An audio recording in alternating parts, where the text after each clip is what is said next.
Dear students, welcome to our YouTube channel Vidya for Success. In this video, let us continue our study on the morphology of flowering plants.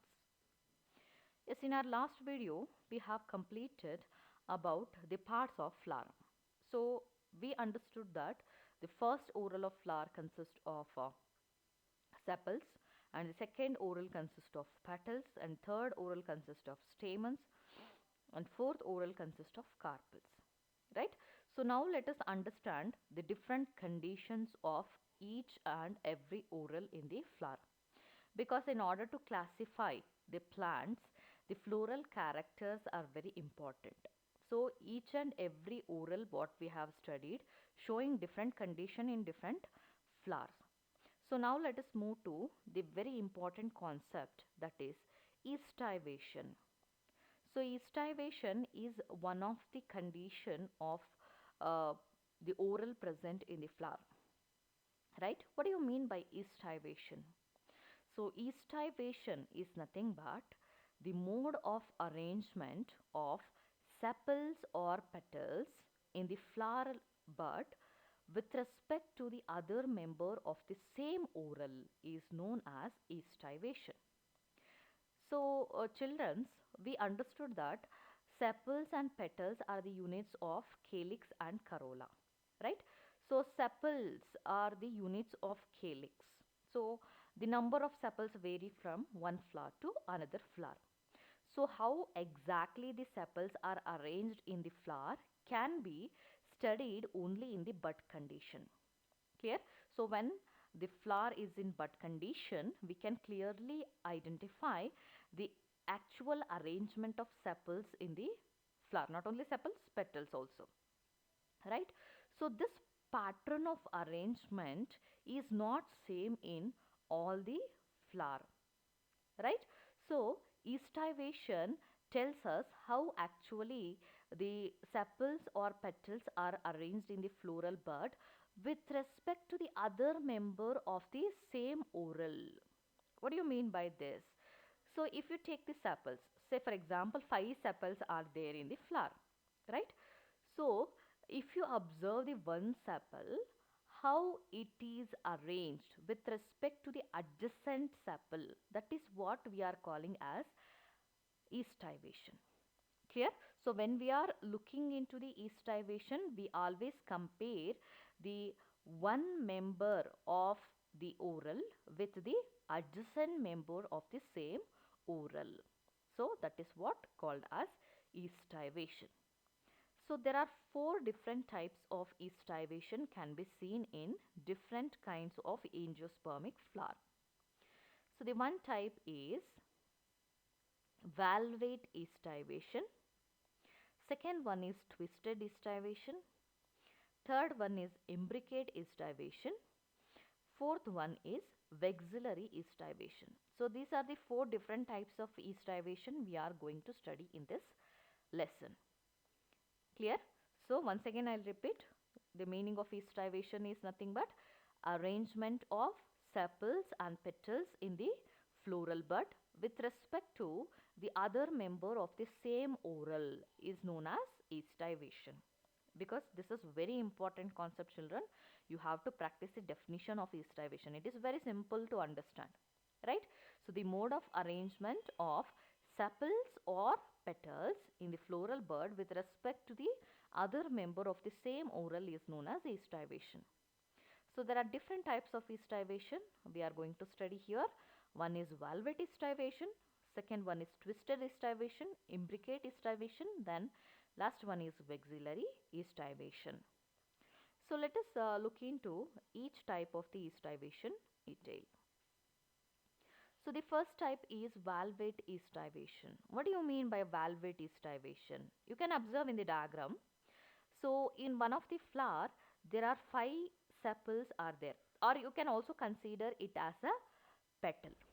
Clear? Because we are telling estivation to sepals as well as to petals. Clear?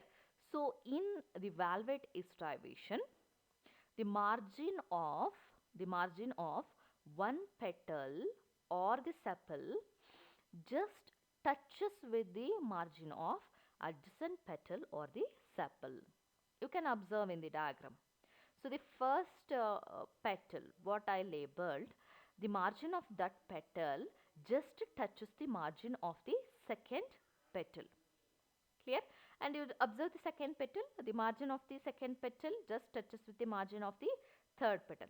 So like this, the margin of one petal or the sepal just touches with the margin of the adjacent petal or the sepal. So there is no overlapping here. Clear? So the margin of the petals are not going to overlap with the adjacent member. There is no that condition can be seen in this type of estivation, right? So this kind of arrangement of the sepals or petals in the floral bud is called as valvate estivation. Clear? What do you mean by valvate estivation? The sepals or the petals in a oral just touches one another at the margin without overlapping. Clear? So the example of plant that is showing valvate estivation is Calotropis. So Calotropis is a kind of the plant. In that plant, the calyx and corolla is showing valvate estivation, where the margin of one petal or the sepal just touches with the margin of adjacent petal or the sepal. Right?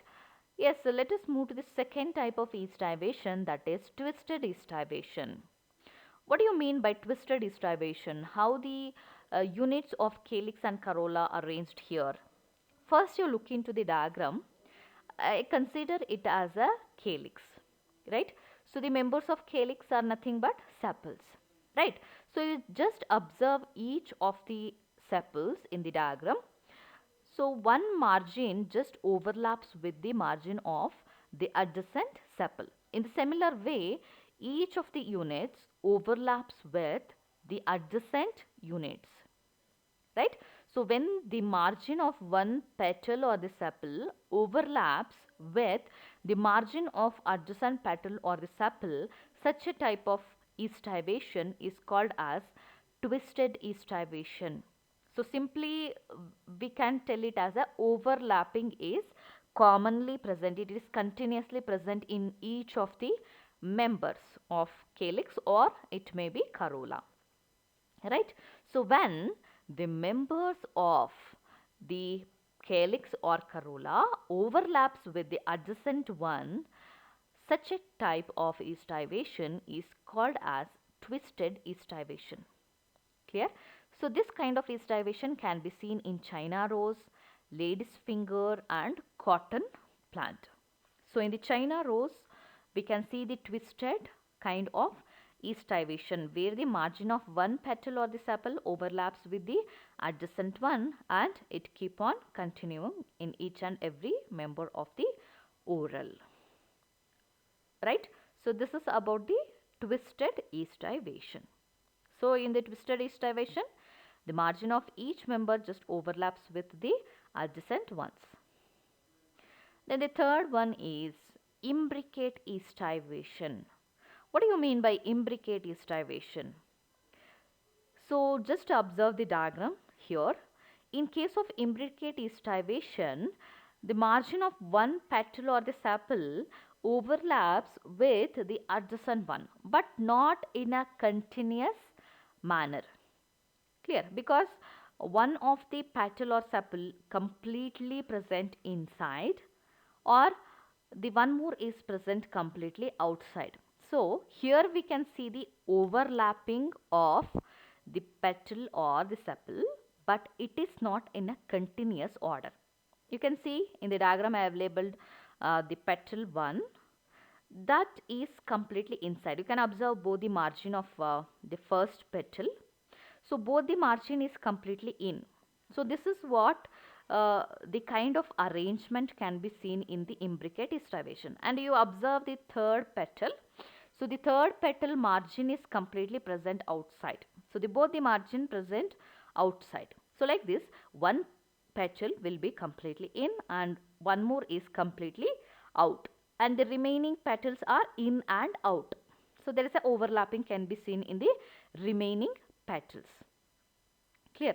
So this pattern of arrangement is called as imbricate estivation. So how can we define this estivation?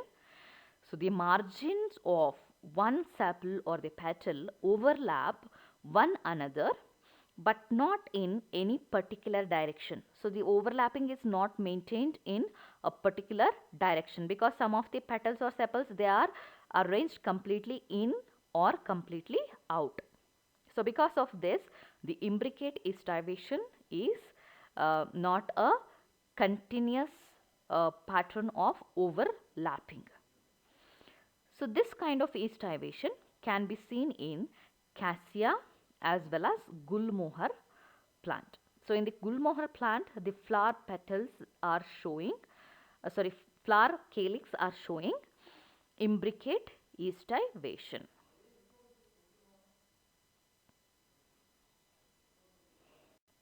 Yes, the fourth type of estivation is vexillary estivation.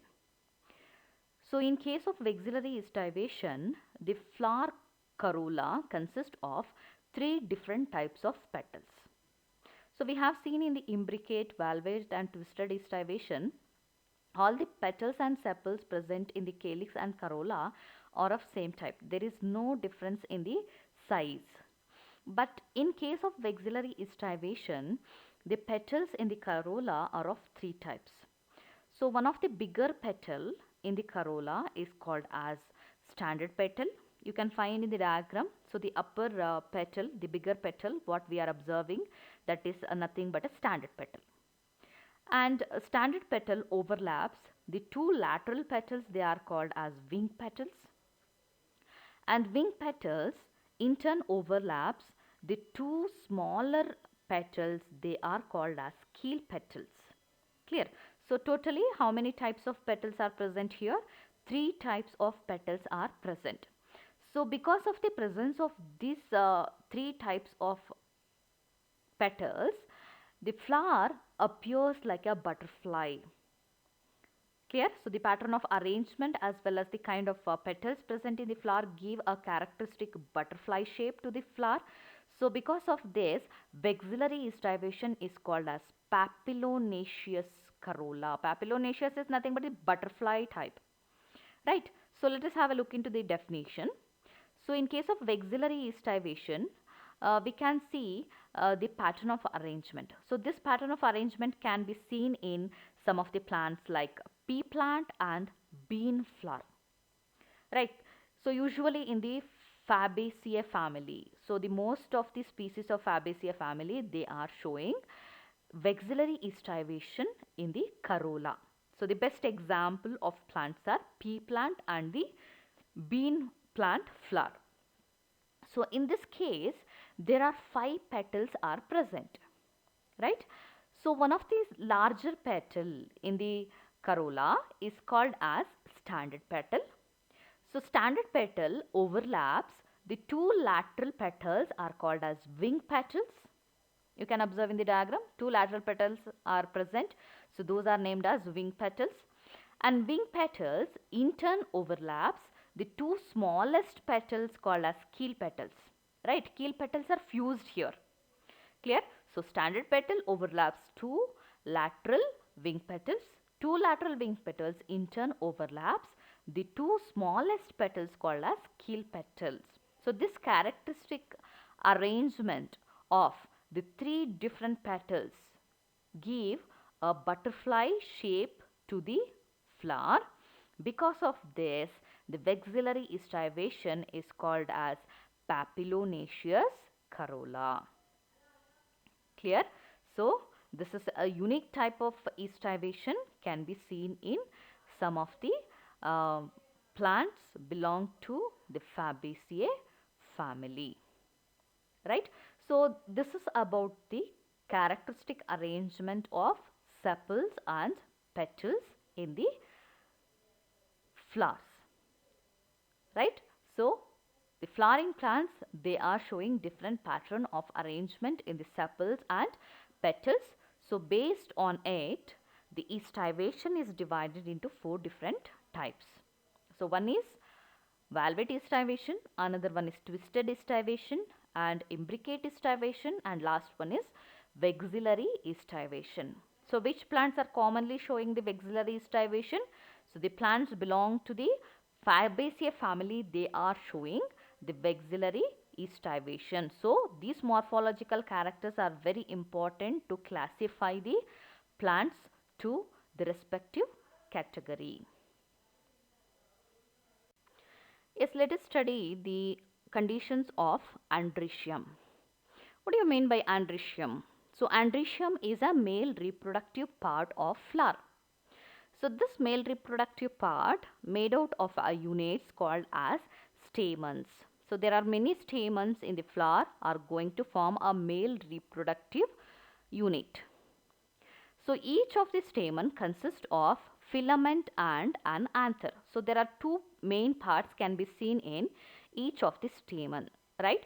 So one of the part of stamen is filament. What do you mean by filament? So filament is a stalk-like structure. It helps in the attachment of stamen with the flower. Then one more part can be seen in the stamen is anther. What do you mean by anther? Anther is the part from where the formation of pollen grain takes place. So, if we look into the single stamen, it consists of two major parts. One is filament and another one is anther. So, in different flowers, we can see different conditions of androecium. So, the main function of stamen is the formation of pollen grain, right? So, in order to form the pollen grain, the male gamete, we have the androecium in the flower. In some plants, the stamens are unable to produce the pollen grains, right? It is not like all the plants are forming the pollen grains by the stamens. It is not true always. In some cases, the flower consists of sterile stamens. Sterile stamens are nothing but the stamens are unable to produce the pollen grains. Clear? Such kind of stamens are called as staminode. So this is the terminology we use to represent the sterile stamens of flower. Right? So you have to remember the terminology as well as definition. So if they ask you to write the definition of staminode, you have to write it as a sterile stamens. So sterile stamens in the flower are called as staminode. Right? And the one more condition of the androecium is epipetalous. What do you mean by epipetalous? So the stamens are showing the attachment with the thalamus, right? In some of the flowers, the stamens of a flower are attached to the petals. So when the stamens are get attached with the petals, such a condition of stamen is called as epipetalous condition. Epi is nothing but above. Petal is nothing but a part of corolla. So when the stamen is get attached with the petal, such a condition of the stamen is called as epipetalous condition. So this can be seen in the brinjal flower. Right. So brinjal plant is belong to the Solanaceae family. So in the Solanaceae family, most of the flowers, they are showing epipetalous condition. Epipetalous condition is nothing but the attachment of stamens with the petals, right? So the best example of plant belong to the Solanaceae family is brinjal. So in this plant flower, we can see the epipetalous condition of stamen. What do you mean by epipetalous condition? So when the stamens are attached with the petals of a flower, such a condition is called as epipetalous condition. So this terminology is also very important, epipetalous, right? And one more condition of stamen is epiphyllous condition. What do you mean by epiphyllous? So in this case, the stamens are attached to the perianth. So perianth is a new terminology here, right? So in some of the flowers, it is not possible to differentiate calyx and corolla. When it is not possible to differentiate calyx and corolla, we are not considering the unit of the flower as a corolla or calyx. Instead of that, we are using the one more terminology that is called as perianth. So what do you mean by perianth? Perianth is nothing but undifferentiated calyx and corolla in the flowers. Clear? And the units of the perianth is called as tepals. Understood? So tepals are the units of perianth. So the best example of flower that is showing the perianth is lily. So you can observe, if you have the flower at your home, in the lily flower we can't able to differentiate calyx and corolla because both are fused in such a way to form a perianth. Clear?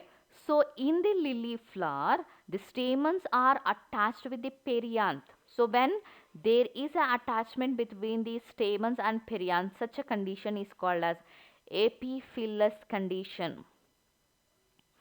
Clear? So these are the different conditions can be seen in the stamen of different flower. So staminode is nothing but what? Sterile stamens.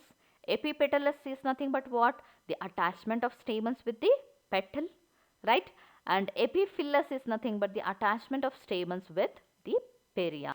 Then the few more conditions of androecium are nothing but, the first one is polyandrous. What do you mean by polyandrous condition? So in this case, the stamens in the flower remain free. So when the stamens in the flower remain free, they are get attached to the thalamus. Such a condition is called as polyandrous. Poly is nothing but many. Androecium, androus is nothing but stamens. Clear? So when the stamens in the flower remain free, such a condition is called polyandrous. You take the best example of a chili plant. In the chili plant, the stamens are 5. So all the stamens are free. That means they are not fused with one another. Right? So when the stamens are present freely in the flower, such a condition of stamen is called as polyandrous. Then in some of the flowers, we can see fused stamens. Right? So one of the fused stamen is monoadelphous. Mono is nothing but one. Adelphous is nothing but a bundle. Clear? When many stamens in the flowers are fused together and form a single bundle, such condition is called as monoadelphous. Clear? So this is very important concept. You have to practice the definition and you should understand this concept in a proper way. Clear? So monoadelphous is nothing but, mono means single, adelphous is nothing but bundle. So when many stamens in the flower are fused together and form a single bundle, such a condition of stamen is called as monoadelphous. So the best example of monoadelphous condition can be seen in China rose. And also in the hibiscus flower, we can see the monoadelphous androecium. That means many stamens are present in the flower, all are united together and form a single bundle around the female reproductive part. So this is what the monoadelphous stamen in the hibiscus flower. So the pink color bundle, what we are observing on the outside, that is nothing but the monoadelphous condition. We can find the yellow colored tips in the androecium. Those are nothing but the anther, right? So many stamens are present in the hibiscus. They are all united together and form a single bundle around the female reproductive structure. So this condition is nothing but monoadelphous. Then in some of the plants, we can see diadelphous condition. What do you mean by diadelphous? Di is nothing but two. Adelphous is nothing but stamens, right? So when the stamens are united and form two bundles, such a condition is called as diadelphous. Clear? So it can be seen in the pea plant flower. So in the pea flower, the stamens are 10. The number of stamens are 10. 9 stamens, they united together and form a one bundle. And remaining one is free as shown in the diagram. Right. So because the two bundles are present in the flower, this condition is named as diadelphous condition. Clear? Di is nothing but two. Adelphous is nothing but bundle. So when the two bundles of stamens can be seen in the flower, that is named as diadelphous condition. Best example is pea plant flower. Then, in some of the flowers, we can see more than two bundles of stamens. So, when more than two bundles of stamens are present, that condition is called as polyadelphous. Poly is nothing but what? Many. Adelphous is nothing but bundles. So, when many bundles, more than two bundles of stamens are present in the flower, that condition is named as polyadelphous. So, unfortunately, I didn't get the diagram picture of the polyadelphous condition, but the flower that is showing the polyadelphous condition is citrus, right? So, in the citrus flower, the androecium is polyadelphous in condition. That means more than two bundles of stamens are present in the flower. So, these are about the different conditions of androecium. So, what are the conditions we have studied? So, we come across with the staminode. Staminode is nothing but sterile stamen. And also we understood about polyandrous condition. Polyandrous condition is nothing but when many stamens are present freely in the flower, that condition is called as polyandrous condition. Then monoadelphous condition is, mono is nothing but single. Adelphous is nothing but bundle. So, when single bundle of stamen can be seen in the flower, that condition is called as monoadelphous. Then similarly, we studied about the diadelphous and polyadelphous.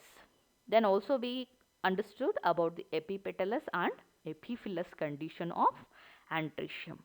So, these terminologies are very important because when we are classifying plants, angiospermic plants, we use all these terminologies because all these conditions they consider for the classification of plants. Understood? Yes. Thank you.